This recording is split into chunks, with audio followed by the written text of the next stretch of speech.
Ассалаумағалейкум. Бұл программаны қандай істешті көрсетіп берейін сіздерге. Бұл 3 сызықты басасыздар.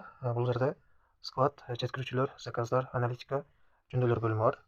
Биринчи очередь складка товар жүктөп аласыз. Склад бөлүмүнө киребиз. Бұл жерден товардын атын жазасыз. Мисалы кийимди коелу. Ошондой эле бул жерге сүрөттүн шилтемесин коюп койсоңуз болот. Же болбосо галереядан өзүңүз сүрөт тандап жүктөсөңүз болот.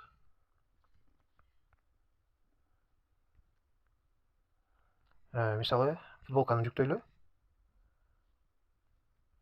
Футболканы галереядан жүктөдүк.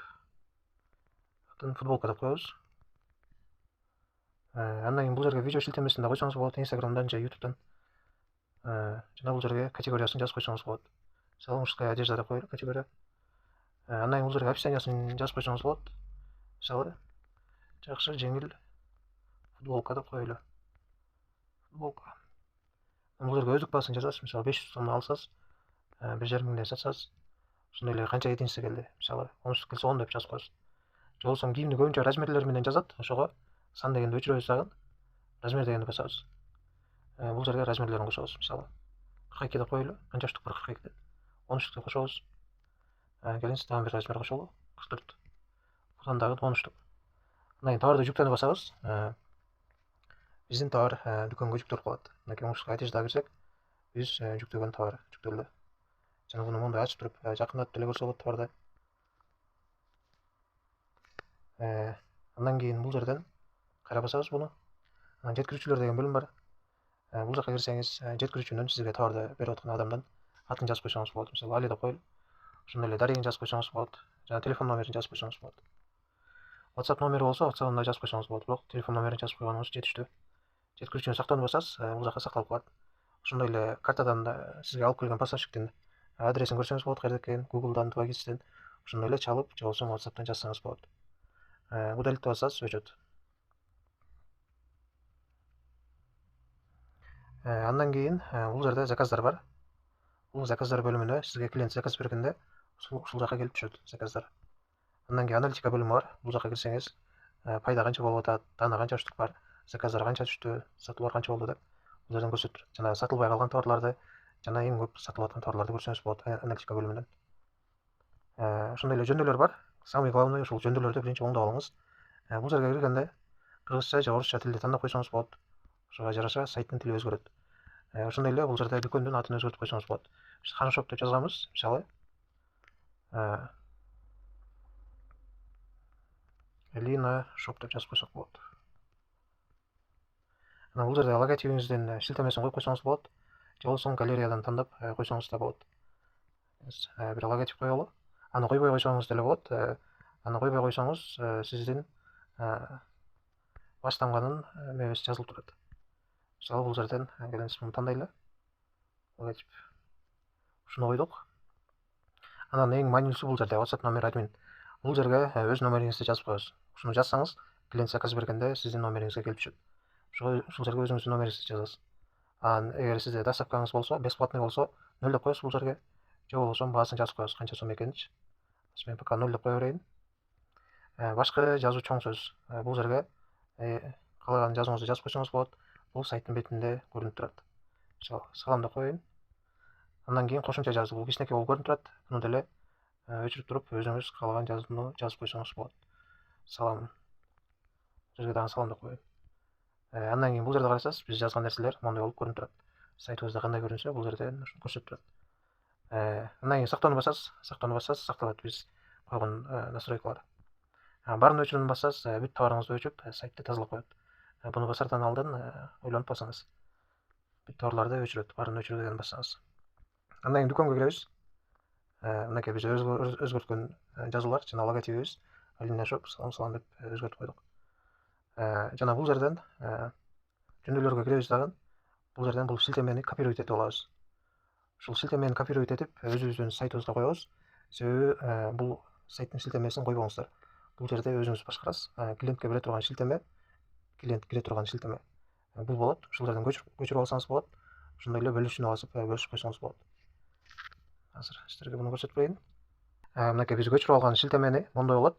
Сиздин магазиндин атыңыз жазылып турат. Мен башка өзүмдүн Instagram'ыма койгон шилтемени көрсөтүп атам. Ханшоп деген.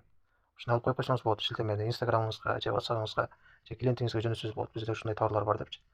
Андан кийин эми кеңинси ичине кирип көрөлү. Азыр жана биз жасаган шилтемеге кирели.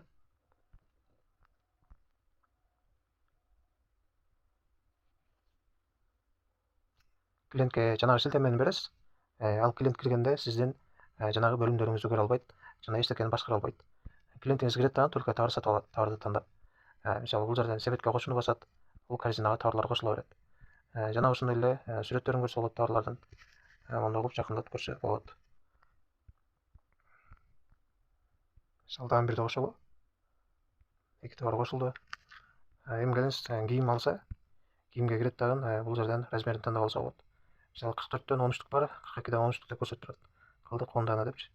44-нчү размерден алса 44-тү тандайт дагы, себетке кошууну басат, кошулат. Анан бул жерден көбөйтүп же болбосо азайтып койсо болот товарларды. Андан кийин клиентиңиз бул жерден өзүнүн атын жазат. Мисалы Алина деп коелу.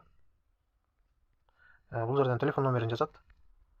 Шаарын жазат. Мисалы каерде турса, көчөсүн жазат. Үйдүн батир номерин жазып коет. Мисалы 14 деп коелу. Андан кийин комментарий жазып койсо болот. Ошондой эле жайгашуу жерин белгилеп койсо болот. Анан заказ берүүнү басат. Буну баскандан кийин жана сиз өзүңүз жазган номерге заказ келип түшөт. Мондой болуп келет. Буну басса, мондой болуп сизге заказ келип түшөт WhatsApp'ыңызга. Анан сиз бул жердеги шилтемени бассаңыз, эмне заказ берген экенин көрсөңүз болот. Мынакей футболка менен бизге наушник заказ берген экен. Мынакей товарлар 4170 сом болду. Жеткирүү акысыз, жалпы суммасын көрсөтүп турат.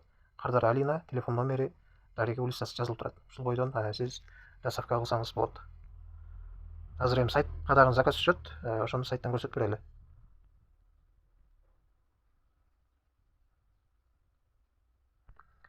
Мынакей сайтыбызга основной биз жанагы колдонуп аткан сайтыбызга киребиз.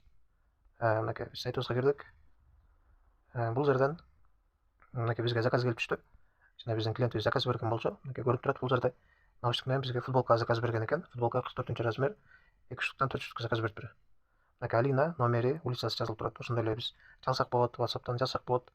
Андан кийин 2GIS картадан өзүбүз жеткирсек болот. Ошондой эле Яндекс.Го чакырып, курьерден жеткирсек болот. Биздин заказыбыз аткаргандан кийин аткарылды деп койсок болот. Же болбосо отмена болуп калса, отмена деп койсок болот.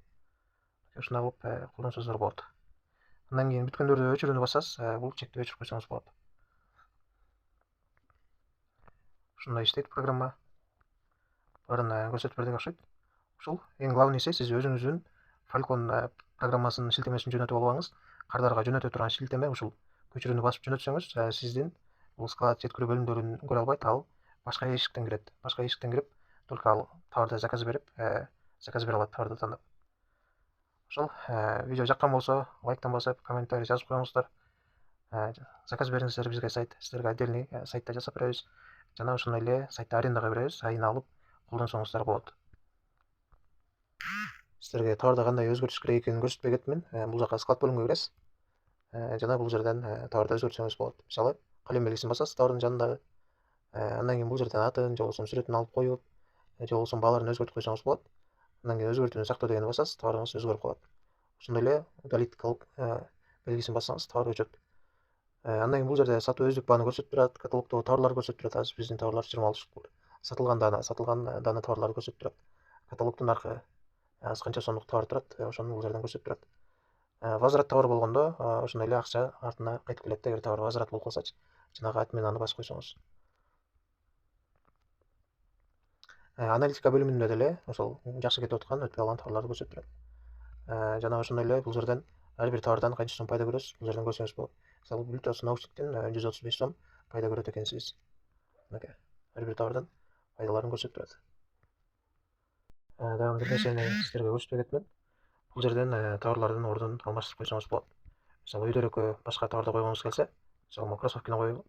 Муну басып турасыз, мондой серый болуп калат, өйдөгө жылдырабыз буну. Ноутбуктан кылганы жеңилирээк, бирок телефондон мондой кылып алмаштырсаңыз болот. Биздин кроссовки ортого жылып калды, кайра буну бир басабыз. Андан кийин буну басып турабыз, буну эми ылдыйга түшүрөбүз.